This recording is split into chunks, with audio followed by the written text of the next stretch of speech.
Welcome to Tripura Info News Update. চুডিলাম বিধানসভার ব্রজপুর তহসিলের তহসিলদার ময়নাল হোসেনের বিরুদ্ধে ক্ষোভ প্রকাশ করেছেন বাথানমুড়া ভিলেজের ৩ নম্বর ওয়ার্ডের রাঙ্গামাটিয়া এলাকার বাসিন্দা সুব্রত দেব বর্মা। অভিযোগ, গত ১০ মে প্রবল ঝড়ে একটি বিশাল গাছ ভেঙে পড়ে তার বস্তু ঘরের উপর। এরপর তিনি বিষয়টি তহসিলদারকে জানালে তহসিলদার নাকি বলেন ১০ তারিখ সিপাহীজলা জেলায় কোনো ঝড় বৃষ্টি হয়নি। এই মন্তব্যকে কেন্দ্র করে এলাকায় ক্ষোভ ছড়িয়ে পড়েছে। বিষয়টি নিয়ে গ্রামবাসীদের মধ্যেও তীব্র প্রতিক্রিয়া দেখা দিয়েছে। শুনুন তিনি কি বললেন। আমি সোশ্যাল মিডিয়াকে ধন্যবাদ জানাই। আজকে একটা বিরাট বড় একটা ঘটনা হয়ে গেছে। আমরা বাথানমুড়া বিসি আন্দার্স ৩ নম্বর ওয়ার্ড রাঙ্গামাটিয়া পাড়াতে ১০ তারিখ দুর্যোগ কারণে বা একটা বৃষ্টি বা তুফানের কারণে একটা গাছ পড়ে একটা ভেঙে গিয়েছে।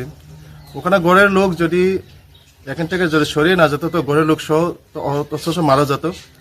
তো আমরা লগে খবর পেয়ে ওনার বাড়ির লোক ওনার সুব্রত দেববর্মা ওনার তহসিলদারকে ফোন করেছিল যে ভেরিফিকেশন করার জন্য।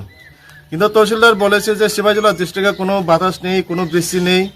সেই বকরসাগর বলেছে যে ওনাকে উল্টা যে উইকটেম যার ঘর ভেঙে গেছে উল্টা ওনাকে ধমকি দিয়েছে, এটা কোনো মতে হতে পারে না বা কোনো মতে এটা আমরা সিপাহীজলা ডিস্ট্রিক্টে কোনো বৃষ্টি নেই, গাছ ভাঙতে পারে না, এই সেই বকরসাগর উনি বলেছেন। কিন্তু এটা বিরাট একটা লজ্জাজনক বা আমি একটা ধিক্কার জানাই ওনার তহসিলদার হয়ে উনি কিভাবে একটা যার ঘর ভেঙেছে ওনাকে কেমনে ওনার ধমকি দিতে পারে যে সিপাহীজলা ডিস্ট্রিক্টে কোনো গাছ ভেঙেনি, কোনো ঘর ভেঙেনি, এসব বকরসাগর কিভাবে কথা বলতে পারলো সেটা আমি জানি না।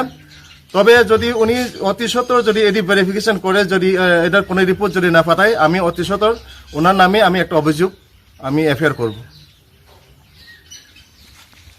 To Tripura Info and press the bell icon so that you never miss any latest updates and news on Tripura.